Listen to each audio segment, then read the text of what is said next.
Hey everybody, welcome to the Todd and Erin Daily Stream. On the podcast today, How not to get gored. And we're not talking gored like in pumpkin gourd. We're talking bison gourd. It's a bad thing. But first, the video. So here we are in the Uintas. It's very late September. It rained last night. There's not a lot of campers out. This is a developed campground about 17 miles up the Mirror Lake Highway. And I did have a neighbor last night. I had three. They were three guys, probably early 20s, and evidently don't really care. Move, dog. About what they do on our public grounds. I cannot tell you how angry this makes me. Just all the crap they left behind, and they give all people their age a bad name. Just a horrible name because of this. They came ill prepared because it rained last night like crazy, but they bugged out. But they left everything else behind.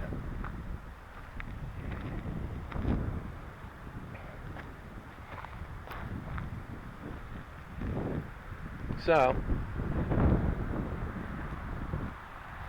I have to... I'm just shocked by this, and I shouldn't be, but I am, and everyone else who takes care of the public lands and enjoys them and shares them with everyone else. I mean, it's just, so... Guess what I'm going to be doing for the next hour, right?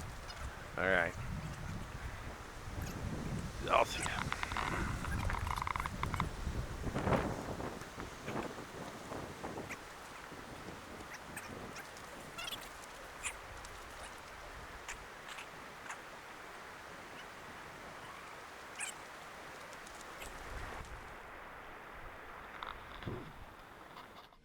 That made me so mad. Well, it's just so ridiculously inconsiderate. Why would you do that? And it's like, and I can tell that they weren't ready for the weather and all this stuff, but just the trash. Did they figure there was breaks my heart. a series of servants that come up and clean the Yeah, camp? it's called the next camper. Because anyway, so. Good for you. Don't be those people. Don't. Ever. This is funny. As soon as you heard this report this week, I'm not sure this is all that funny. No. Everyone thought the same thing, and a lady was attacked by a bison on Antelope Island. So it should be called Antelope/Bison Island.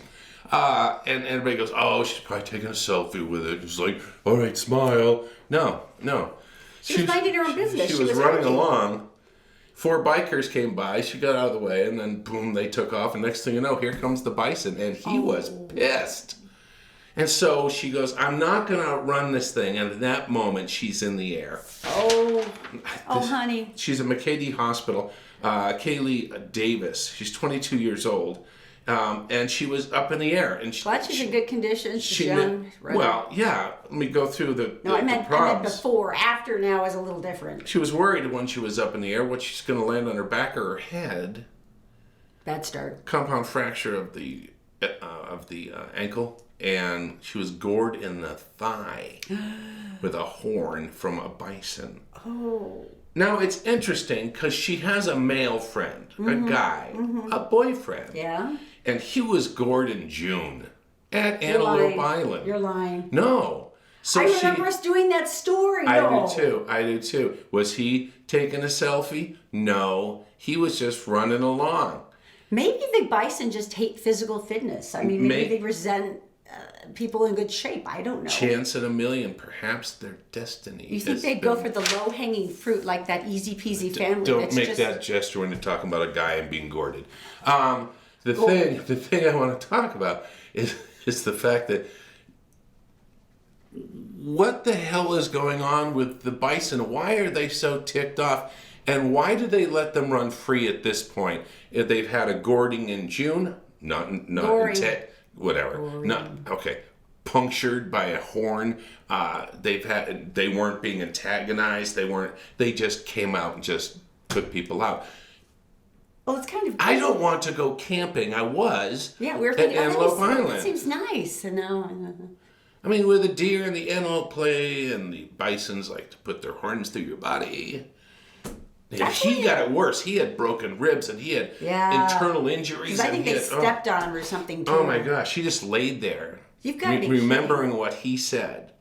And she just laid there flat. Now, remember... You would be lying there going, you've got to be kidding. I mean... She's got a hole in her from her thigh. She's got a broken compound fracture. And she laid there and she could hear the thing scratching the dirt with its hoof. Oh. Still a question. I love wildlife. Perhaps that one should become food. Well, I don't know if it's necessarily their fault. Maybe. Then don't open Antelope Island to humans.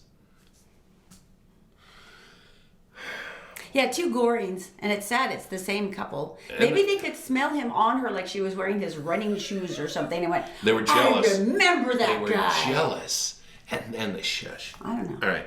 I can't be sure. But... Okay. Amber Alert. Oh, this was the dumbest Amber Alert. It wasn't dumb. It was. All our phones went off. And everybody goes to help like Remember, superheroes. you were excited because you're like, yeah, I'm not excited like yay, but I'm ready. I'll do anything I can. Yeah. What do you need? And so Todd got his first, and he said, "Great Toyota." And I'm like, "Great Toyota." Okay, what else? Anyway, you got that out of that? Yeah. I didn't get that out of that. And that's as much as we got. We're like, can you give me some names, identification, Where? perhaps where? And it wasn't. And that was it. That was what we got. And you probably all got the same thing too. Zero context. People are getting ticked off on Twitter. A person said, the most half-assed Amber Alert I've ever gotten. Right. Another person said, people surprised that automated Amber Alert systems send out a weird alert. Remember like the one where they told the entire state of Hawaii they were about to be obliterated by a missile attack.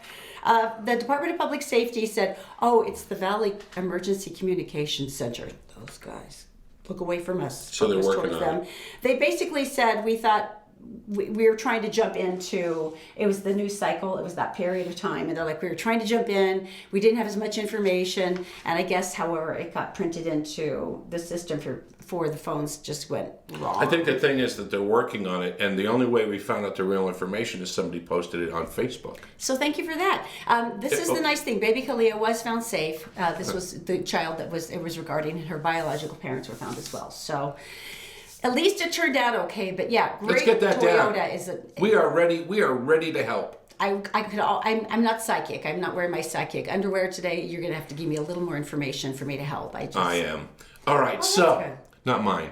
Okay. So I want to talk about this because there's a commotion going on. This is so fun. Well, I like it when neighbors get pissed off because they start trying to use words in front of the cameras that don't make them look like. Get off my lawn. Yeah, exactly. Yeah. But it is interesting. I have actually seen this before. Have you seen streets where all of a sudden there's tons of cars parked that are all for sale? Yeah. And it's like a mini car lot, except for it's kind of that DIY car lot. We're using this super busy road to park all of our cars. Well, you see them on the corners and dirt lots. You always see a car with a for sale sign. Well, Eddie Barlow's not happy about this. He's a nearby neighbor. He's directly to the south of 114th South, and this is where people are parking their cars for sale. Because if you think about it, it's a crazy intersection. Dozens and dozens and dozens. Thousands of people pass by there. And this is what he said. He said, the attraction of undesirables is what concerns me. You know what? Wait.